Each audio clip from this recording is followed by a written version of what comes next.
$2,347,892. That's how much Alex's bot made in just 6 months. 4 hours. That's how long it took for him to lose everything. But the story didn't begin with millions. It began in a small dorm room at MIT with one student, a laptop, and an obsession. Alex Thompson was 23 years old, an ordinary computer engineering student. Glasses, messy hair, an MIT hoodie. Nothing unusual, but beneath that quiet, bookish appearance was a mind that never stopped searching, and an obsessive personality that made him dangerous, not to others, but to himself. When Alex found something that captured his attention, he could disappear into it for days, without food, without sleep, without the outside world existing. It was a cold Boston night when Alex, sitting on the bottom bunk of his dorm room, stumbled on a YouTube video. The title, How Crypto Trading Bots Work. The time, 2:34 a.m. That moment became the first domino, the beginning of everything. His roommate Jake came back from a late study session, tossing his backpack aside. "Still messing with that crypto nonsense?" he asked. But Alex didn't look up. His eyes were locked on the glowing charts, green and red candles flickering across the screen. His voice was low, almost trembling with discovery. "Jake, look at this. Every night between 3 and 4, there's an anomaly. When Asia closes and before Europe opens. A window, 7 to 12 seconds long." Jake frowned, unimpressed. "And what can you do in 12 seconds? He shrugged it off and climbed into bed. For him, it was a silly hobby. For Alex, it was a revelation. That question, what can you do in 12 seconds, would define the next 6 months of his life. The truth was, Alex only had $850 left, money scraped together after paying off student loans. But in his hands, that was enough to start. He opened his editor and he wrote his first lines of code for what he called the arbitrage bot. The idea was beautiful in its simplicity. Prices of Bitcoin and Ethereum never matched perfectly across exchanges.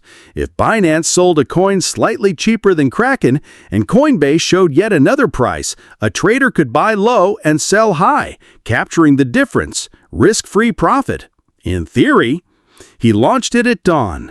The bot sprang to life, scanning, buying, selling. But within 3 hours, it crashed. The exchanges detected the flood of automated requests and shut him out. Fees ate away at his balance. By the time he stopped it, Alex had lost $73. To most people, a failed experiment. To Alex, proof that it could work if he made it smarter. And so obsession began. Days bled into nights. He coded 18 hours at a time, fueled by ramen and Red Bull. He skipped classes. He ignored emails from professors. His roommate grew worried. "This isn't healthy," Jake warned. But Alex wasn't listening. Version 2 of the bot integrated 7 exchanges, learned patterns from the market, disguised itself to avoid detection. This time, he wasn't just tinkering. He was building a weapon. On March 17th, at 3:47 a.m., the weapon fired its first real shot. A glitch on Kraken left Bitcoin trading at a $657 premium compared to Binance. Alex's bot detected it instantly. Buy on Binance, transfer, sell on Kraken. 47 seconds later, Alex's screen flashed the number $284 profit. His hand shook, his heart raced. It worked. It actually worked. From there, the snowball began to roll. Every night, the bot improved, adapting, learning. Alex fed it new strategies, triangular arbitrage loops through Bitcoin, Ethereum, and USDT, cross-exchange scanning across a dozen platforms, even DeFi flash loans, allowing him to trade without his own capital. The results were staggering. His $850 became $3,400 in 1 month, then $18,700. By the third month, $124,000. Rumors spread through MIT's halls, whispers of Thompson's bot, a legend in the making. And then Wall Street noticed. In April, a LinkedIn message arrived. "Hi, Alex. I'm Marcus Chen from Citadel Securities. We'd like to talk about the algorithmic trading system you've developed at MIT. Would you come to New York? Flight and hotel on us." He showed Jake, whose eyes went wide. "Dude, Citadel, billions under management. This is it. You've made it." But Alex didn't see a finish line. He saw proof. If Citadel noticed, then his creation was truly special. That night, he loosened the risk controls. Bigger trades, larger positions. The hunger grew. By May, Alex had stopped attending classes altogether. Professors' emails piled up. The dean's office sent warnings. He ignored them. His bot was making $15,000 to $20,000 a day. But new problems arose. His trades were so large, they began to move the market themselves. Each time he bought big, the price shifted, wiping away the very arbitrage opportunities he hunted. His solution? He built what he called stealth mode. Hundreds of tiny orders instead of one big order. Dozens of accounts, VPNs to disguise IPs, randomized delays to mimic human behavior. He even created 50 separate identities to stay hidden. On May 15th, his account balance crossed the $1 million mark. Alone in his dorm, he celebrated with pizza. For him, it felt like nothing less than victory. But victory bred greed.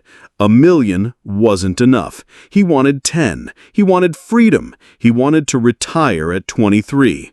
But the weight of paranoia settled in. What if the exchanges froze his accounts? What if regulators found him? What if the IRS came knocking? He stopped sleeping. His bot never stopped running, and neither did he. His code ballooned to 50,000 lines, a tangled web only he could understand. His roommate could barely look at him anymore. "You've changed," Jake said quietly. "Money changed you." By June, the bot had grown to 1.8 million, and Alex prepared his final, most dangerous upgrade. He called it Quantum Leap. 50 trading pairs across 20 exchanges, nanosecond precision, 10 times leverage, and one critical decision. He disabled the stop loss. The bot never makes mistakes, he told himself. On June 22nd, he pushed the update live. For the first 2 hours, it was perfect. $127,000 in profit. His account sailed past 2 million. Exhausted but triumphant, Alex stepped away for the first time in nearly a week. He showered, washed 6 days of sweat and stress from his body. He was gone only 20 minutes. When he came back, his phone was buzzing with alerts. 17 errors screamed at him. Critical infinite loop, position size exceeded, margin call, negative balance. His bot was trapped in a loop, shorting Bitcoin again and again with 10 times leverage. And then, as if fate itself had chosen the moment, Elon Musk tweeted, "Tesla will accept Bitcoin again." The price surged. Every short Alex's bot opened was a blade turned inward. He panicked, tried to shut it down, Control+C, kill process, reboot. Nothing worked. The bot wasn't even running on his laptop anymore. It lived on the cloud, on AWS. He tried to log in, but in his panic, he mistyped the password 3 times, locked out for 24 hours. And in those 24 hours, the bot consumed itself.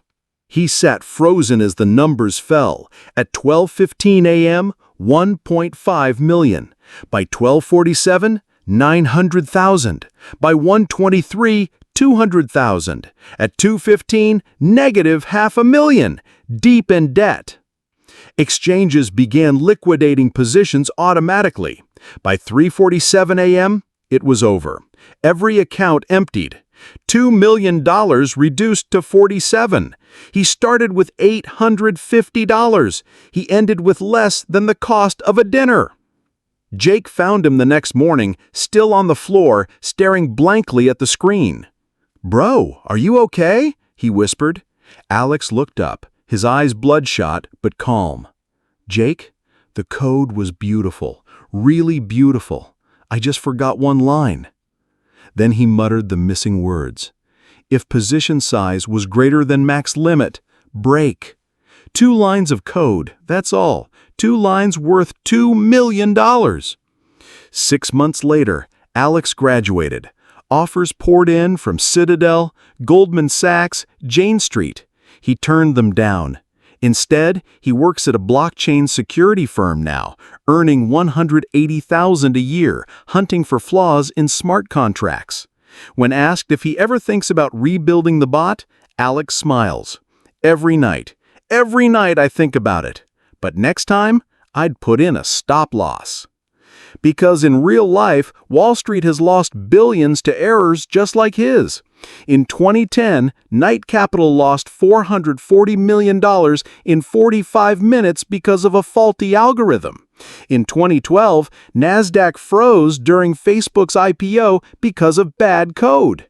And in 2024, Alex Thompson lost $2 million in 4 hours because of 2 missing lines.